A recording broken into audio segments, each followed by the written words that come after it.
Hi, welcome to Take a Break, Take a Breath for Friday, May 28th. I'm Rick Boyer, the pastor of Prospect Presbyterian Church in Maplewood, New Jersey. And Take a Break, Take a Breath is an invitation for you to pause in your day, to take a break and to just breathe, to just be in the presence of God and to reflect on some scripture and to pray and focus your attention on God who made you and loved you and calls you by name. We are reading our way through the Gospel of Mark, and each time we talk about a different passage. Today it is Mark 8, verses 1 to 21, and we're focusing on verse 11. I want to set verse 11 in its context, though. This is the end of a section in Mark. It ends his Galilean ministry, or the ministry outside of Jerusalem, and now he's going to turn and head toward Jerusalem not long after this. In this section, we have Jesus feeding 4,000. It is said, he says, they've been out in the desert, in the wilderness with him for 3 days, and he has compassion on them and he wants to feed them. And again, you have that same conversation where the disciples say, how can we feed them all? And Jesus responds in a frustrated way. It is likely that that group were Gentiles, and so we have here another confirmation of the ministry going out beyond just the people that Jesus or the people may have thought he came for. He goes then meets some Pharisees after that is all over in a different setting, and they ask him for a sign. And that sign, the sign is really they want him to do and be the way they think the Messiah should be and what the Messiah should do. And Jesus isn't meeting it. So they say, give us an incontrovertible sign. And he responds with a sigh and an oath. And the oath really may reveal some anger toward them as they try to do this. Then he gets into the boat and they start out across, and Jesus warns them to beware of the leaven of the Pharisees and the leaven of Herod. And that leads them into a conversation because they only brought one loaf of bread, and so they're feeling like they didn't bring the bread, and oh my goodness, what are we going to do, and what does all this mean? And he points out to them that they still are not understanding. Passage is one of those passages where you have two things at the beginning and end that are clearly related, and one in the middle that seems like an insertion, and that's what we have here. And in this case, it's bread, and then the leaven of the Pharisees, and then bread again. And the focus then falls on the Pharisees and this challenge of the religious authorities. What we have certain ways we think you ought to be, and our struggle about preconceived notions.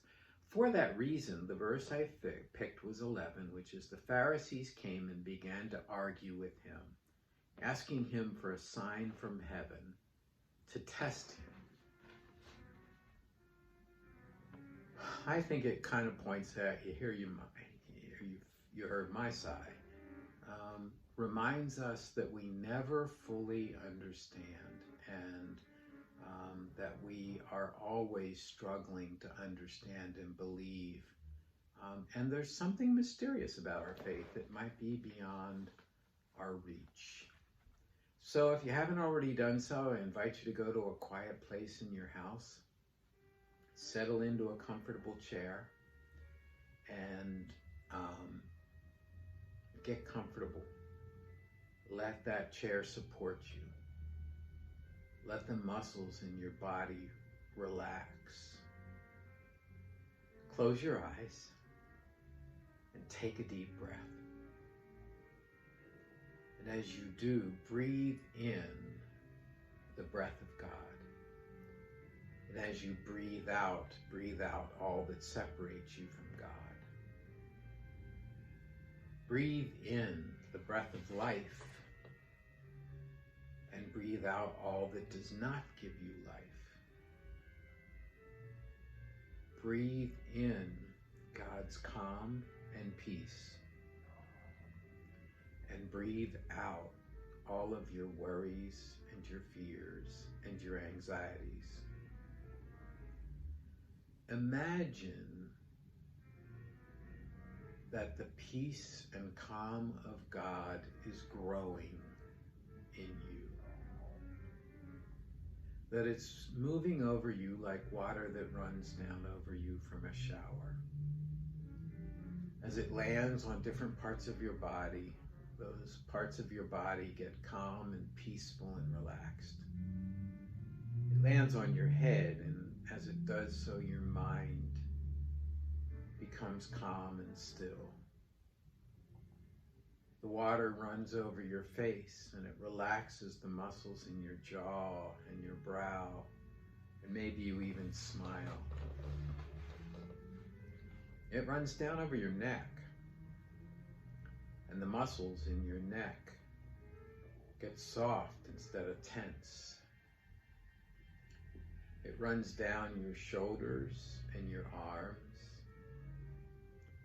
and as it does so, your shoulders relax, and your arms feel renewed, and your hands open up, and the peace of God is dripping off the tips of your fingers.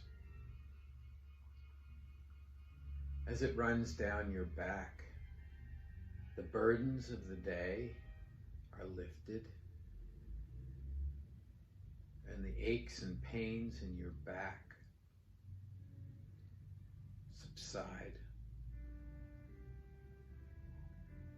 It runs down over your chest, and as it does so, your breathing becomes deep and calm,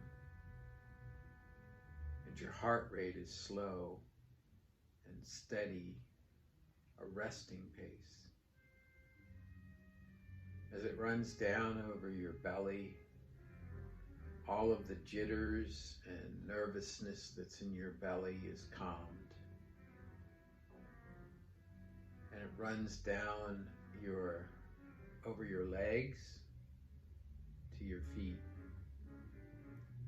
And all of the running around and the pain and the tension that comes from running around in your legs is relaxed. And your legs feel renewed and rejuvenated.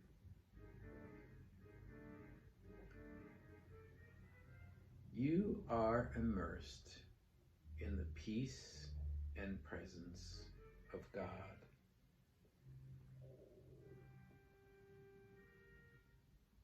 And then in your mind's eye, imagine that you are at a table. It could be a dinner table, it could be a kitchen table. It's a nice table. There's a tablecloth on it.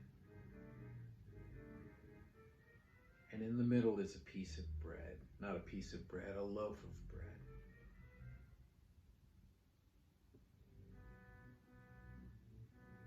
Seated across from you is Jesus. He picks up the bread and he offers thanks. And he breaks it, and he offers it to you. Then he invites you into conversation. Conversation about your life. What is the bread of life for you? Who is the bread of life for you? The two of you talk back and forth, and the concerns changed as well to the things that weigh you down. And the two of you talk about that and the things that cause you to sigh and become frustrated. I'll be quiet while the two of you talk about all of those things.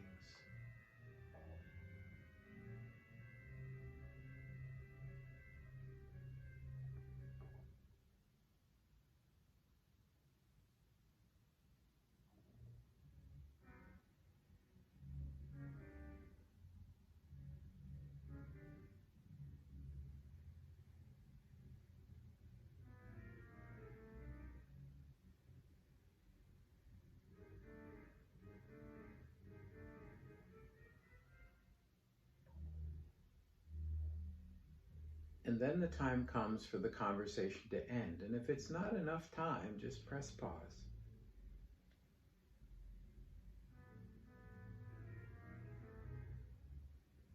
So the two of you say goodbye in whatever way is appropriate.